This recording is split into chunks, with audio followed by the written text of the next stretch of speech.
mean, there's so many funerals and deaths right now. It's like one death come by you, 2, 3, 4, 5, 6, and it's just a blur. It's like it's not. Back years ago, it'd be like so much energy. Oh my God, I can't believe. Now it's like, oh yeah, okay, whatever. Yeah. And it's sad. It's sad it's got to that point. I want to big ups to Ike Raw with the Unsolved Murders Philly page on Instagram, he's holding these politicians accountable. Okay.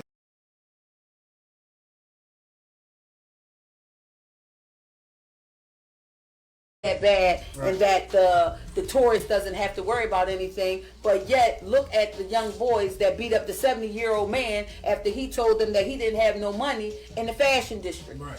Like, come on. I don't want you politicians.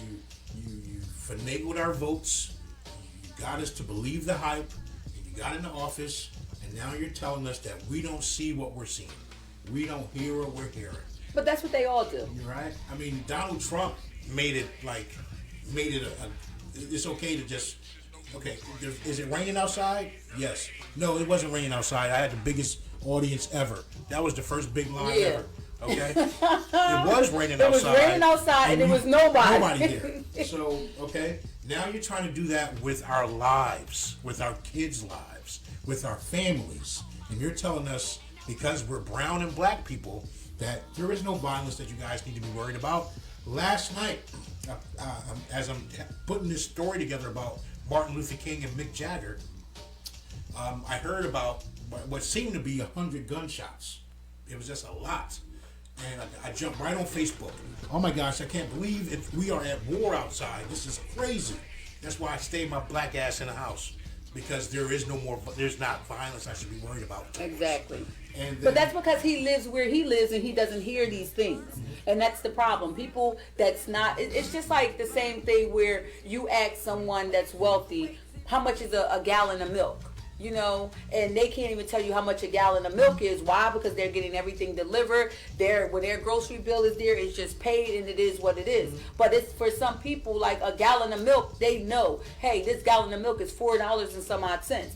This loaf of bread is $3.29. Mm-hmm. You understand? This carton of eggs is $2.49. These are things that people, and they want us to be like, oh well, I'm just not, like, I'm not used to it. But that doesn't mean that it's not happening because you're not used to it. Everybody want to look because they sick of these niggas telling lies. And I just want to tell the truth, nigga, in a good spirit. All right. So come to find out, those gunshots that I heard last night, 3 teenagers and a 21-year-old were shot multiple times. There were 28 shots fired into cars at 29th and Jefferson in the hood, not too far from Fairmount Park, right at Brewery Town, which is the border between the hood and all the upgraded gentrification. And if you guys watched that movie Urban Cowboys with Idris Elba last year on Netflix, this area, that's the area where those shots happened last night. Right there. And they were going to try to sweep it under the rug, which they've been trying to do. This is Larry Krasner saying, we know you heard 30 shots last night, but that's not really what you heard. The violence and everything is actually going down. No, it hasn't. No, it hasn't. It went up. It went up. The amount of bullets and shots went up. Okay, I don't know where they got a wholesale price discounts on bullets now. Maybe one of the solutions would be bullets should start costing $100 a piece. $1,000 a piece for a bullet. All right, and the only time you get to actually play with your bullets is at the gun range, where you want to shoot off 100 shots. We have a special package you can get. Well, you're in there, so you can get them for whatever price that they because you're shooting at a target. Right. But when you're out in these streets, it's like every day it's something new. Right. Then you got these people, they doing these straw purchases. Mm-hmm. You understand? Like, if you want to get a gun, just go get a gun. Why are you getting a gun and then you taking these guns and you're selling it? That's how I know that they missed some type of schooling, because you did not think that gun that you got that was in your name, dummy. that you done sold to somebody, that these people done killed somebody. See, them people should be the ones that go down for those murders. Why? Because it was your gun. Well, add that to the list. You understand? So it was your gun. If you buy a gun, and just like the little boy that shot up those kids in that school, and the parents knew all about it. Yes, they did. And guess what they told him? I ain't mad at you. I'm just next time don't get caught. Don't get caught. So yeah, lock their asses up.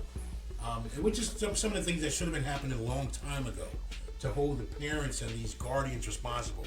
Kyle, whatever his name was, he was 17. Oh, do you hear him now? He's on there telling LeBron and all kinds of stuff, but he just was crying in the courtroom. But see, it was just like that other one where the white boy was on the phone talking, and he said, all I have to do, I'm a white boy with blue eyes and blonde hair. All I have to do is cry. Now he's saying this over the phone in the jail, talking to his mom. His mom don't say, shut up, honey, they can be listening to you. She's going right along with it. All I have to do is cry, and they do some fake tears, and they'll feel some sympathy for me. They got that call. It was recorded, and the judge said, oh, this is what you said, and he gave it to him, but he didn't give it to him like he would have given it to a black child. A black child would have been in jail for taking 50 cents off, of some damn potato chips. He would have been in jail for 50 years. They go to jail for 2 months. So, we are putting our feet on the necks of these politicians. Ike Raw, when he puts up a post, I jump right in because I support his movement. He talks heavy, and that attracted me to the post. And I'll jump right in. I put my comment, yeah, brother, let's go and do this, that, and the third. And then I had somebody jump in and say, hey, man, that's kind of like, cynical or something about whatever I posted. Like, you shouldn't be posting that on here and then tagging the mayor in it and all that stuff. And I said, first of all, it sounds like you're trolling me on somebody else's page, and you don't want that drama. You don't want it, so I'm going to leave it alone. So, of course, what did it do? Come right back, follow me.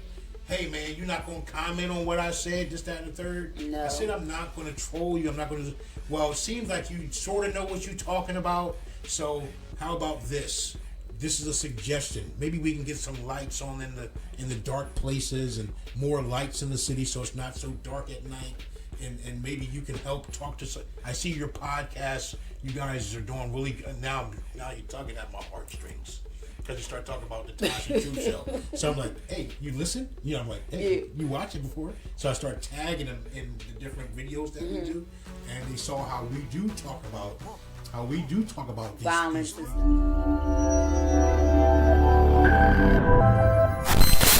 We'll stroke your ego till you make that face I like. Sub, follow Tosh and Truuf podcast.